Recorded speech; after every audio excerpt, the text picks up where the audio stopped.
Hi everyone, welcome back to my new YouTube video. दोस्तों, आपका भाई फिर से आ जा रहे हैं एक नई जानकारी लेके। मक्के के किसान जो मक्का की खेती करते हैं हमारे भाई, उनके लिए मैं एक जानकारी लेके आया हूँ, एक नई हाइब्रिड लेके आया हूँ कि उस हाइब्रिड को आप लगाइए और मेरे जो मैं बताए हुए माध्यम से दोस्तों आप लगाइए।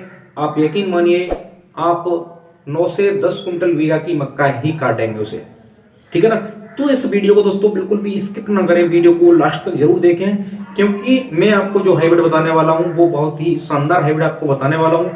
ठीक है ना। और उस हाइब्रिड को कैसे सोइंग करनी है, किस तरीके से सोइंग करनी है, दाने से दाने की दूरी कैसे रखनी है, लाइन से लाइन की दूरी कैसे रखनी है, और उसमें जो फर्टिलाइजर आपका लगेगा वो किस तरीके से रखना है, आपको जो प्रबंधन करना है, आपका जो खरपतवार से जो नुकसान होता है, वो सारी जानकारी मैं आपको इस वीडियो में बताने वाला हूं दोस्तों।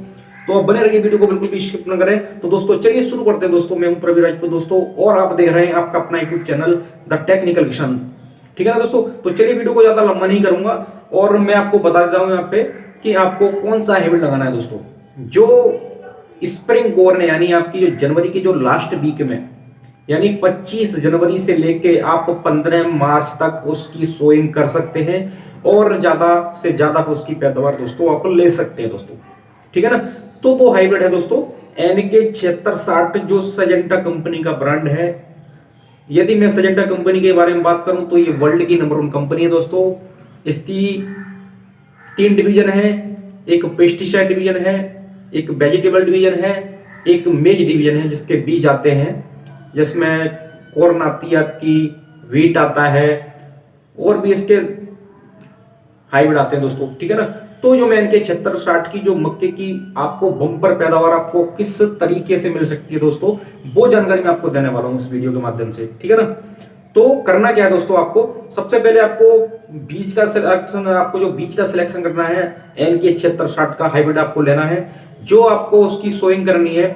नॉर्मली मेरे किसान भाई 1 किलो 700 ग्राम बीघा से लेके 1 किलो 800 ग्राम बीघा के हिसाब से बीज डालते ही है। अब बात आती है बीज से बीज की दूरी दोस्तों आपको कितनी रखनी है। मेन स्रोत यही है कि आपको सबसे पहले जो आपको मेंटेन करना है दोस्तों, वो आपको मेंटेन करना है दाने से दाने की दूरी और लाइन से लाइन की दूरी दोस्तों। ये भी आपकी पैदावार पे बहुत बड़ा अंतर देखने को मिलेगा इस तरीके से। ठीक है ना। ये बहुत ही शानदार या बहुत ही बदलाव आ सकता है इस तरीके से अगर आप दूरी मेंटेन करते हैं। तो जो दूरी मेंटेन करते हैं किसान भाई, उनके खेत में सबसे ज्यादा आपको देखने को मिलेगा, एक तो लंबा भुट्टा देखने को मिलेगा और मोटा भुट्टा देखने को मिलेगा। इस हाइब्रिड की जो खास खूबी है दोस्तों, ये फुल टाइम की वेराइटी है। ये 120 दिन में आपके खेत से बाहर हो जाएगी।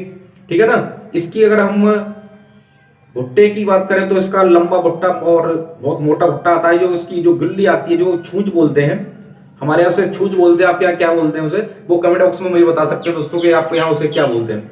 ठीक है ना। तो उसकी जो छूंच निकलती है दोस्तों बहुत ही पतली निकलती है। और इसकी अगर हम बात करें कलर की, तो बहुत ही नारंगी कलर बढ़िया इसका कलर है, जिसमें आपको मार्केट में इसकी बढ़िया डिमांड रहती है दोस्तों। ठीक है ना। अब बात आती है दोस्तों इसको हम किस तरीके से सोइंग करनी है। इस हाइब्रिड की जो सोइंग आपको करनी है वो 10 से 12 इंची पे आपको दाने से दाने की दूरी लेनी है, और जो लाइन से लाइन की दूरी आपको लेनी है वो लेनी है दोस्तों आपको 1.5 से 2 फुट की दूरी। ठीक है ना। 1.5 से 2 फुट की दूरी आपकी ये हो गई। अब बात आती है सोइंग किस विधि से करनी है, यानी किस दिशा में आप इसकी सोइंग करें। ये भी एक बहुत बड़ा अंतर डालता है। आप जब भी मक्के की सोइंग करें, ये जो जनवरी फरवरी और जो मार्च में मक्का लगती है, वो मई जून में जाके जो लू चलती है उससे भी हमें बचा के रखना है मक्के को।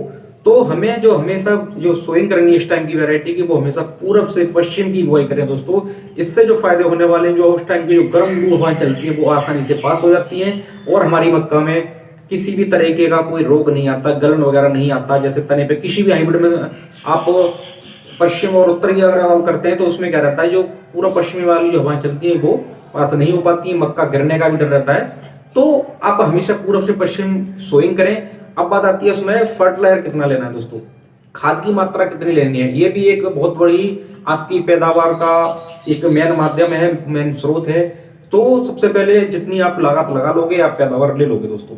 अब मान के चलो जो हाइब्रिड ज्यादा पैदावार देगा तो उसके लिए भोजन भी उतना ही जरूरी है। ठीक है ना। तो DAP की जो मात्रा दोस्तों आपको लेनी है 1 एकड़ खेत में, वो आपको 70 से 75 किलो आपको DAP लेनी है 1 एकड़ खेत में, यानी 5 बीघा खेत में। अब बात आती है दूसरा और क्या लेना है दोस्तों, वो दूसरा आपको लेना है 8 से, यानी आपको जो 1 एकड़ में लेनी है पोटास जो लेनी है वो लेनी है आपको 40 किलो, यानी 8 किलो बीघा से लेके, ठीक है ना। यानी आप 1 एकड़ में 40 किलो डाल दो। ये दो कॉम्बिनेशन हो गए आपके। एक काम यहाँ पे थोड़ा और करना है आपको कि आप जब मक्के के खेत के लिए पलेवा करते हैं, उस पलेवा करने से पहले एक काम कर दें अवश्य कि आप 33% जो मोनोजिंक आती है उसका इस्तेमाल पलेवा से पहले कर दें, ठीक है ना। आप मक्के सोइंग करते टाइम जो फर्टिलाइजर इस्तेमाल करें उस टाइम यहाँ पे नोट करने वाली बात यह है कि डीएपी और जिंक का इस्तेमाल एक साथ दोस्तों बिल्कुल भी ना करें, ठीक है ना। अगर आप जिंक का इस्तेमाल करना चाहते हैं तो आप पलेवा से टाइम पे कर सकते हैं। आप वो जरूरी है, अनिवार्य है, आपको करना है पलेवा के टाइम पे, ठीक है ना। अगर उस टाइम आप नहीं कर पाते हैं तो सोइंग के टाइम पे आप डीएपी के साथ उससे मिला के मत डालिएगा। जब आप पहला पानी लगाएंगे उस टाइम आप 1 किलो बीघा के हिसाब से 33% मोनोजिंक आती है उसका इस्तेमाल कर दीजिए, ठीक है ना। ये भी आपकी पैदावार में बहुत बड़ा अंतर डालेगा। अब बात आती है दोस्तों करना क्या है, नेक्स्ट आपको स्टेप क्या करना है। जब आपकी मक्का 20 से 25 दिन की हो जाए आपको फर्स्ट पानी लगा देना है, ठीक है ना। इंतजार नहीं करना है, फर्स्ट पानी दे देना है। और फिर बात आती है मौसम के अनुकूल आपको पानी लगाने हैं। इस टाइम की वैरायटी बहुत ज्यादा गर्मी हो जाती है मार्च अप्रैल में जाके, तो अपने उसके हिसाब से आप उसमें पानी का रख रखाव देख रखें और वो बढ़िया खेत का सिलेक्शन करें जहां पे पानी की व्यवस्था अच्छी हो, सुचारू रूप से आपको पानी मिलता हो, टाइमली पानी मिलता हो। अब बात आती है दोस्तों कि आपको इंसेक्ट से पौधे को कैसे बचाना है। मैं एक बात यहाँ पे स्पष्ट कर देता हूँ दोस्तों, बहुत सारे किसान भाई ये देखते हैं कि हमारे खेत में सुंडी आई नहीं है, और सुंडी उन्हें देखने को जब मिल जाती है, 10-20 पौधे देखने को मिल जाते हैं दोस्तों, उसके बाद इंसेक्टिसाइड का स्प्रे करते हैं। तो दोस्तों यहाँ पे आपको ऐसा बिल्कुल भी नहीं करना है, क्योंकि एक पौधा खत्म होगा तो आपका एक भुट्टा दोस्तों खत्म होगा, और आपका एक भुट्टा खत्म होगा तो सीधा सीधा आपका 250 से 300 ग्राम आपकी एक भुट्टे की पैदावार दोस्तों चली जाएगी। ऐसा बिल्कुल भी मत करें। जब भी आप अपने खेत में 20 से 25 दिन पहले पानी लगाने के बाद आपके खेत में अगर आपको सुंडी देखने को मिलती है तो उस टाइम आप सिंजेंटा कंपनी की ही एक दवा आती है एम्प्लीगो दोस्तों, ठीक है ना। 80 से 100 ml प्रति एकड़ के हिसाब से आप उसका एक स्प्रे कर दें। एम्प्लीगो की जानकारी मैंने ऑलरेडी एक वीडियो इस पे बना रखी है, उसके अंदर क्या टेक्निकल है वो सारी जानकारी मैंने ऑलरेडी एक बना रखी है वीडियो, उसकी लिंक आपको दोस्तों डिस्क्रिप्शन में देखने को मिल जाएगी, वहां से जाके आपको जानकारी वहां से ले सकते हैं उसके बारे में, ठीक है ना। तो एम्प्लीगो का इस्तेमाल आप करें 100 ml प्रति एकड़ के हिसाब से। ये तो फर्स्ट स्प्रे हो गया आपको। और सेकंड जो स्प्रे आपको करना है वो 40 से 45 दिन का दोस्तों आपको करना है एविसेंट। ये भी सिंजेंटा का ही ब्रांड है। ये भी बहुत अच्छा शानदार जो फॉल आर्मी वर्म सुंडी आती है उसके लिए बहुत ही शानदार प्रोडक्ट दोस्तों मैंने आपके लिए बताए हैं, आप इनका इस्तेमाल जरूर करें दोस्तों। तो जो आपको थर्ड स्टेप जो आपको करना है, एक पैदावार का लास्ट जरिया जो एक और है वो आपकी पैदावार बढ़ा सकता है, वो जरिया है आपका जब आपके मक्के के खेत में, यहाँ पे एक पॉइंट नोट करने वाला दोस्तों ये भी है कि मक्के के खेत में कभी भी आप भर के पानी न लगाएं, मतलब भराई नहीं करनी है आपको, केवल सिंचाई करनी है। आपको हल्का पानी देके सिंचाई करनी है। ज्यादा पानी आप लगाते हैं तो मक्का ग्रोथ करनी कम कर देती है दोस्तों। तो कोशिश ये करें आप मक्के की सिंचाई करें, मतलब पेल के भराई ना करें उसकी, ठीक है ना। तो सिंचाई हल्की करें आप, उससे आपकी मक्का बैठेगी नहीं।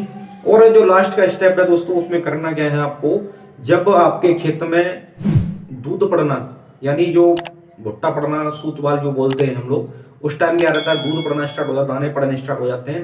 उस टाइम दोस्तों आपको एक काम करना है, उस टाइम पे अपनी मक्के में बिल्कुल भी पानी की कमी ना होने दें। उस टाइम टाइमली उसमें सिंचाई करें, जिससे आपके जो दाने बन रहे हैं सुदृढ़ तरीके से ठोस और चमकीले दाने बने, वजनदार दाने बने। उस टाइम यदि आपने पानी की कमी कर दी दोस्तों तो वहां पे भी आपकी पैदावार में इफेक्ट आ सकता है दोस्तों, ठीक है ना। उस टाइम अगर आप पानी लगा रहे हैं तो एक काम और कर दीजिए मेरी तरफ से, आप देखिए अंतर देखिए पैदावार में, आपको लगभग 15 से 20% पैदावार में ग्रोथ और देखने को मिलेगी। वहां पे करना क्या है, आपको 5 किलो बीघा के हिसाब से यूरिया लेनी है और उसमें 8 किलो बीघा के हिसाब से दोस्तों पोटास लेनी है आपको। अब बात करें, आप बोलेंगे पोटास का क्या महत्व है, तो दोस्तों पोटास आप जो डालेंगे मक्के में, जो दूध आपका पड़ रहा है मक्के में, भुट्टे जो दाने पड़ने स्टार्ट हो रहे हैं, उस टाइम में यदि आप पोटास डालते हैं तो आप दाने का साइज देखना, दाने का वजन देखना, दाने की चमक देखना दोस्तों, वो सीधा सीधा आपकी पैदावार पे अंतर डालेगा दोस्तों, ठीक है ना। इस विधि से करिए। और अब बात आती है दोस्तों कि मक्के की जब पककर तैयार हो जाती है मक्के की, तो उसकी पहचान कैसे करें दोस्तों। बहुत सारे किसान भाई मुझसे कमेंट करते हैं कि मक्के की हम पहचान कैसे करें कि मक्का हमारी पूर्ण रूप से पक चुकी है। तो दोस्तों यहाँ पे एक काम करने वाली बात यह है कि जब आपकी मक्का पूर्ण तरीके से पक जाए तो एक भुट्टा तोड़ें आप, और भुट्टे को तोड़ने के बाद उसका एक दाना निकाल के देखें तो दाने के जो नीचे वाले हिस्से पे एक तिल जैसा दिखाई देगा, जो भुट्टे से कनेक्ट, छूंछ जो कनेक्ट रहता है उस पर आपको देखें तो उस पर तिल जैसा दाना बन जाएगा, हल्का सा काला सा डेंट बन जाएगा, तो वो आपकी पूर्ण रूप से मक्का पक चुकी है। आप उसे काटने के लिए बिल्कुल रेडी है, आप उसे कटाई कर सकते हैं दोस्तों। ठीक है दोस्तों, तो मिलते हैं आपसे नेक्स्ट वीडियो में, तब तक के लिए नमस्कार दोस्तों। जय जवान जय किसान साथियों।